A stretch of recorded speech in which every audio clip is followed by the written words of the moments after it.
González, exministro del Interior, a quien agradecemos su presencia en los estudios de Nativa. Mariano, ¿cómo estás? Bienvenido.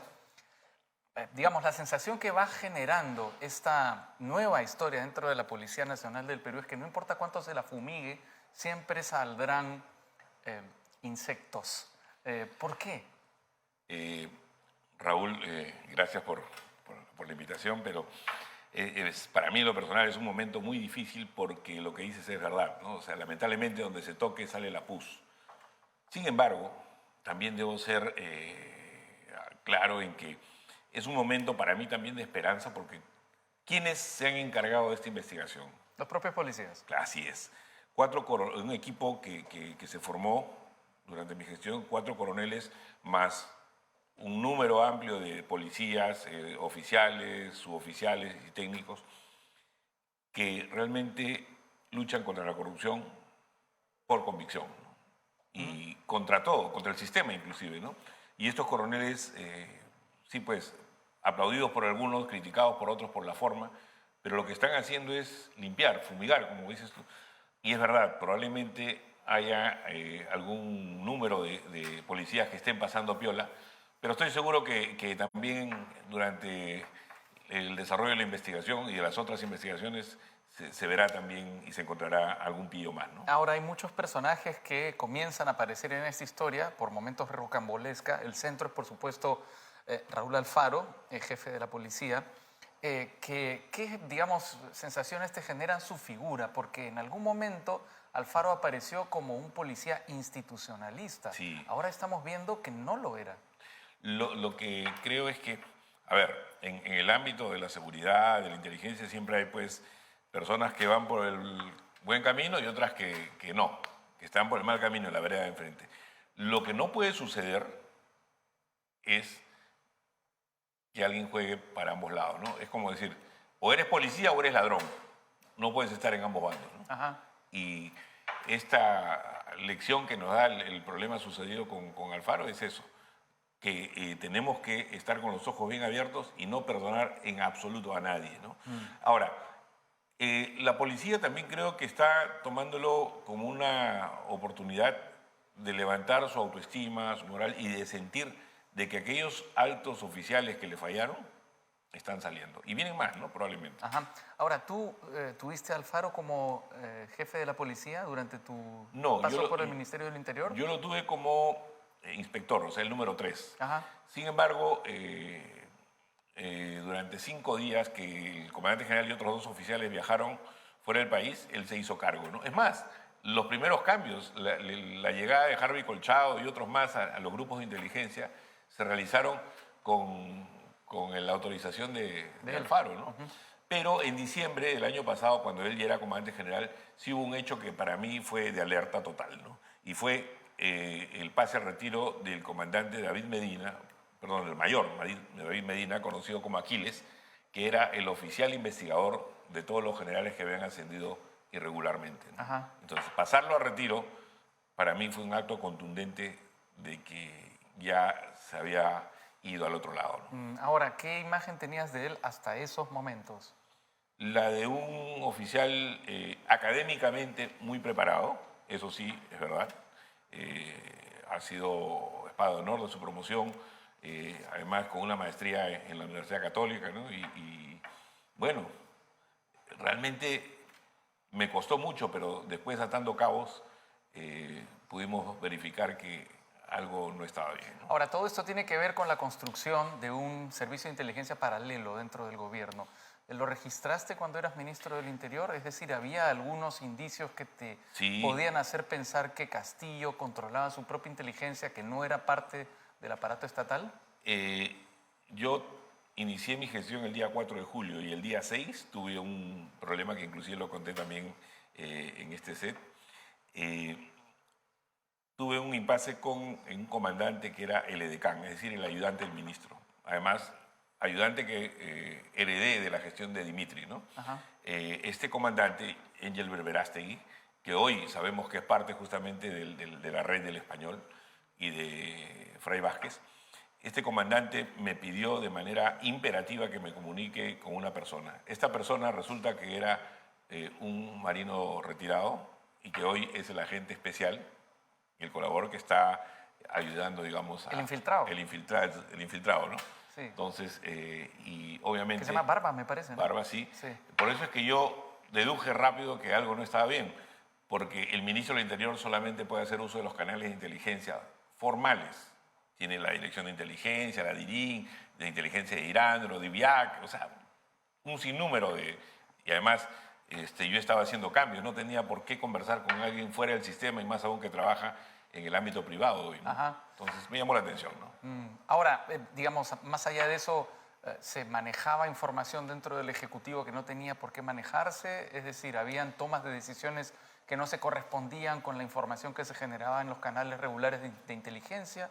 ¿Cómo funcionaba eso? Lo que sucede es que, así como estaban tratando de formar un grupo de inteligencia paralela, los órganos de inteligencia, los componentes de inteligencia al interior del sector interior, estaban siendo manejados por gente no solo inexperta, sino gente que no conocía del sistema de inteligencia. Entonces, Sí. eso era alarmante, ¿no? Claro. Es como si pones a alguien que no sabe absolutamente nada de medios de comunicación a dirigir un medio, ¿no? O sea, Pasa a veces, ¿eh? No, bueno, pero te das cuenta fácilmente que algo está mal. Entonces, y por eso es que yo retiro a Casanova, que era la persona más cercana en el Ministerio del Interior a Castillo, y él me reclama, ¿no? Ajá. Ahora, cuando hablamos de personajes extraños y en apariencia improvisados en el mundo de la inteligencia, tenemos que hablar claramente de Jorge Hernández, ¿no? Que no tiene estudios, no tiene formación y básicamente parece Es un lumpen. Parece haber alcanzado posiciones de poder o de predicamento dentro del gobierno gracias a que tenía una canchita de fulbito y que agasajaba policías. Es decir, que se supo relacionar bien con los policías, con sus mamás, en una red clientelar bien rara, ¿no? Primariosa, ¿no? Elemental, ¿no? Rarísima. Lo que sucede es que él ha trabajado mucho tiempo en el ámbito de la seguridad y la cobertura en seguridad, sobre todo para aquellos negocios que con la fachada de la defensa posesoria se da a los traficantes de terrenos. Sí, básicamente toma de terreno, Así es. manejo de matones, eso Exacto. es lo que... Y obviamente ese ámbito de la violencia lo acerca también al sicariato, ¿no? Ajá. Entonces, lo que Castillo necesitaba era... ¿Qué tanto lo pudo haber acercado? Lo que ¿Al pasa sicariato? es que Castillo necesitaba sobre todo un grupo que le dé cobertura, que le dé seguridad a sus prófugos.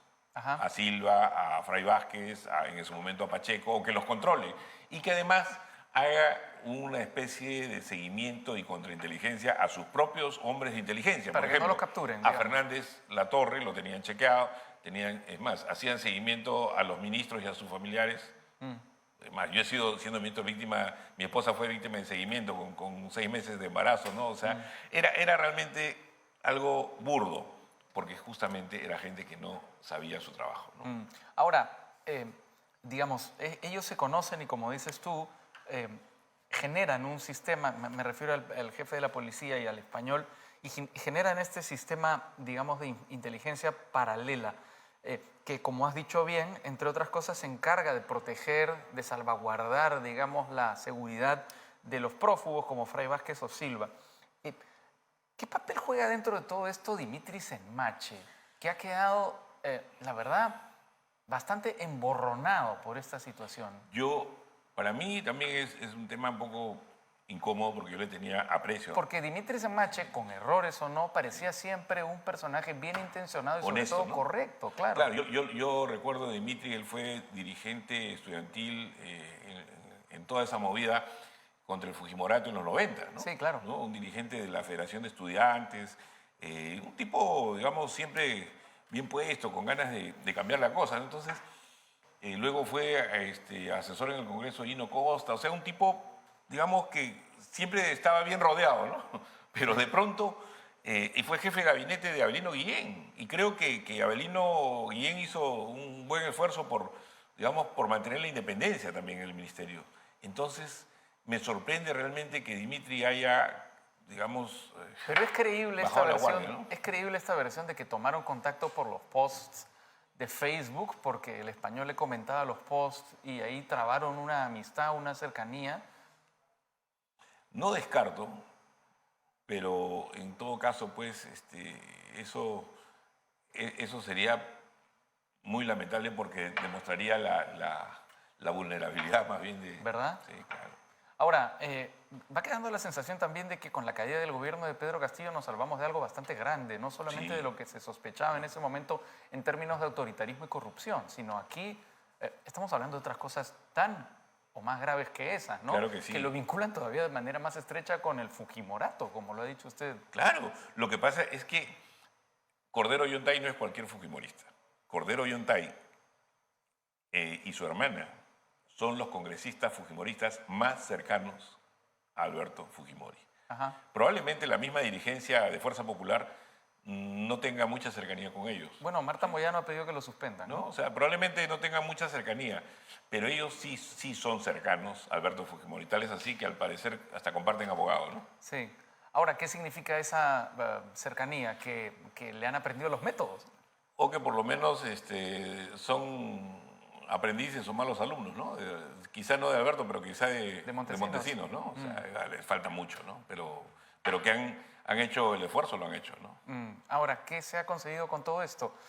Se ha conseguido, digamos, generar nuevamente una sombra de duda sobre la Policía Nacional del Perú y se ha conseguido también la remoción del jefe de la policía. Ahora hay quienes están criticando la forma por la que se remueve a Alfaro. No, la forma es completamente legal. Es más, yo creo que hace varios días debió haber tomado la decisión la presidenta Boluarte. La forma es legal. Primero porque se está escogiendo dentro de los 3 siguientes al sucesor, ¿no? Ajá. Jorge Angulo era hasta hace unos días el número 4. Una vez retirado Alfaro, como bien dice la norma, se elige entre los 3 que siguen, ¿no? Y se eligió al 4. Lo que se dice es que, claro, como no es una medida disciplinaria, no quedará en su foja de servicios. No, porque una vez que el señor sea debidamente procesado y o condenado, a menos que se acoja la colaboración o alguno de esos beneficios, probablemente eso quede registrado en su foja de servicio. Sí, sí. Me estabas contando antes de la entrevista que no llegaste a conocer directamente a Jorge Hernández, el español, pero que oíste hablar de él cuando fuiste Sí, ministro. claro que sí. O sea, ahora, no es que alguien diga el español, pero había todo un grupo de gente que coordinaba con alguien de fuera, ¿no? Ajá. Y me refiero concretamente a Casanova, a Ángel Verástegui, al mismo Pedro Castillo, ¿no? Y además era notorio que había una incomodidad creciente del entonces jefe Laini Fernández Latorre, ¿no? Ahora, hablemos de la actualidad, de lo que ha ocurrido con la salida del jefe de la policía. Ha asumido el señor Jorge Angulo como nuevo comandante general de la Policía Nacional del Perú.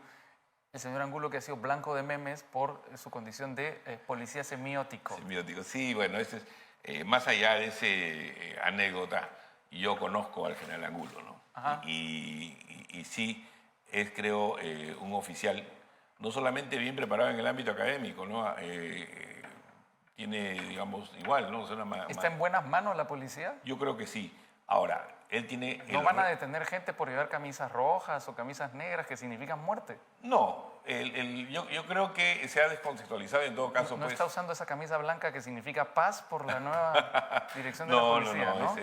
Yo creo que más allá de esa anécdota, él tiene el reto de trabajar hacia adentro, obviamente hacia afuera también, pero recuperar la moral de la policía. Ahora, yo recuerdo algunos hechos concretos de la carrera de Jorge Angulo. Por ejemplo, el conflicto de el Lomo de Corvina fue manejado de manera impecable por él, ¿no? O sea, sin contingencias, sin muertes que lamentar y además respetando los derechos fundamentales, ¿no? Es algo que creo que nuestra policía tiene que cuidar mucho hoy.